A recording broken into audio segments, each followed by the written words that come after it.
ក្រសួងការបរទេសនិងសហប្រតិបត្តិការអន្តរជាតិអគ្គនាយកដ្ឋានអាស៊ានសេចក្តីប្រកាសព័ត៌មានលទ្ធផលនៃកិច្ចពិគ្រោះយោបល់ក្រៅផ្លូវការក្នុងទម្រង់ពង្រីកស្តីពីការអនុវត្តកិច្ចព្រមព្រៀងជាឯកច្ឆន្ទ5ចំណុចថ្ងៃទី24ខែឧសភាឆ្នាំ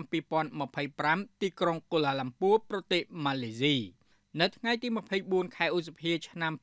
2025តបតាមការអញ្ជើញរបស់អាយដាមដាតូសេរីយូតាម៉ាហាជីម៉ូហាម៉ែតប៊ីនហាជីហាហ្សានរដ្ឋមន្ត្រីក្រសួងការបរទេសម៉ាឡេស៊ីអាយដាមប្រាក់សខុនឧបនាយករដ្ឋមន្ត្រីនិងជារដ្ឋមន្ត្រីក្រសួងការបរទេសនិងសហប្រតិបត្តិការអន្តរជាតិកម្ពុជាបានអញ្ជើញចូលរួមកិច្ចពិគ្រោះយោបល់ក្រៅផ្លូវការក្នុងទម្រង់ពង្រីកស្តីពីការអនុវត្តកិច្ចព្រមព្រៀងជាឯកច្ឆន្ទ5ចំណុចនៅទីក្រុងកូឡាឡាំពួរប្រទេសម៉ាឡេស៊ី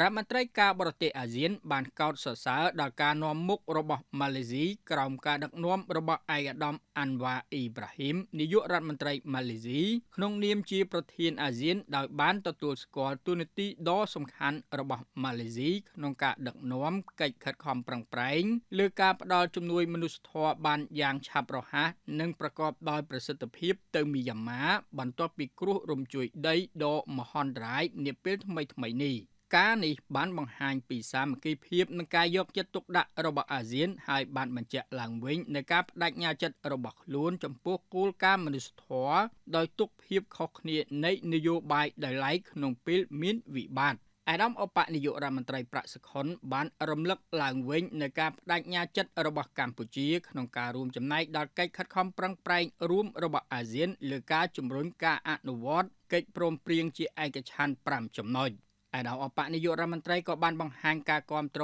ពេញទំហឹងចំពោះការដឹកនាំរបស់ម៉ាឡេស៊ីលើកិច្ចការនេះនិងបានគូបញ្ជាក់ពីសារៈសំខាន់នៃទូនាទីរបស់ប្រេសិតពិសេសរបស់ប្រធានអាស៊ានក្នុងការប្រស្រ័យទាក់ទងជាមួយភាគីពាក់ព័ន្ធទាំងអស់នៅមីយ៉ាន់ម៉ានិងលើកទឹកចិត្តឲ្យភាគីទាំងនេះបដិញ្ញាចិត្តចំពោះបទឈប់បាញ់ដែលជាលក្ខខណ្ឌចាំបាច់សម្រាប់ការកសាងទំនុកចិត្តនិងការផ្តល់ជំនួយមនុស្សធម៌ប្រកបដោយប្រសិទ្ធភាពសម្ដៅដល់កិច្ចសន្ទនារួម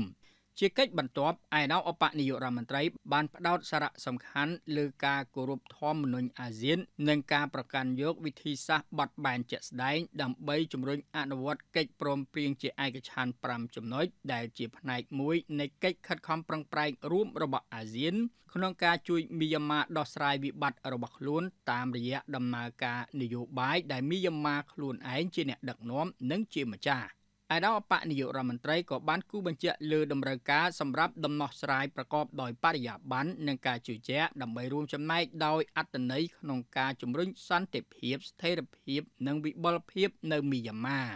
បន្ថែមពីលើនេះឯកឧបនាយករដ្ឋមន្ត្រីបានជួបពិភាក្សាការងារទ្វេភាគីជាមួយឯកឧបម៉ារីសានគៀមពងសារដ្ឋមន្ត្រីក្រសួងការបរទេសថៃ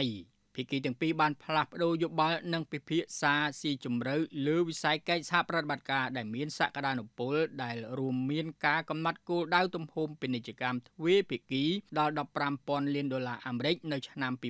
2027ការជំរុញវិស័យទេសចរណ៍កសិកម្មនិងវប្បធម៌ការបង្កើតតំបន់សេដ្ឋកិច្ចពិសេសតាមបណ្ដោយព្រំដែនប្រទេសទាំងពីរនិងកិច្ចសហការដោះស្រាយបញ្ហាសន្តិសុខមិនប្រពៃណីនានាភាគីទាំងពីរក៏បានពិភាក្សាលើការត្រៀមរៀបចំកិច្ចប្រជុំគណៈកម្មការចម្រុះសម្រាប់កិច្ចសហប្រតិបត្តិការទ្វេភាគីកម្ពុជាថៃកិច្ចប្រជុំគណៈរដ្ឋមន្ត្រីចម្រុះរវាងព្រះរាជាណាចក្រទាំងពីរនិងពិធីសម្ពោធដាក់ឲ្យដំណើរការស្ពានមិត្តភាពកម្ពុជាថៃស្ពានស្ទឹងបត់បាណនអ៊ីនថ្ងៃអាទិត្យ14រោចខែពិសាខឆ្នាំម្សាញ់ស័កពុទ្ធសករាជ2569រាជធានីភ្នំពេញថ្ងៃទី25ខែឧសភាឆ្នាំ2025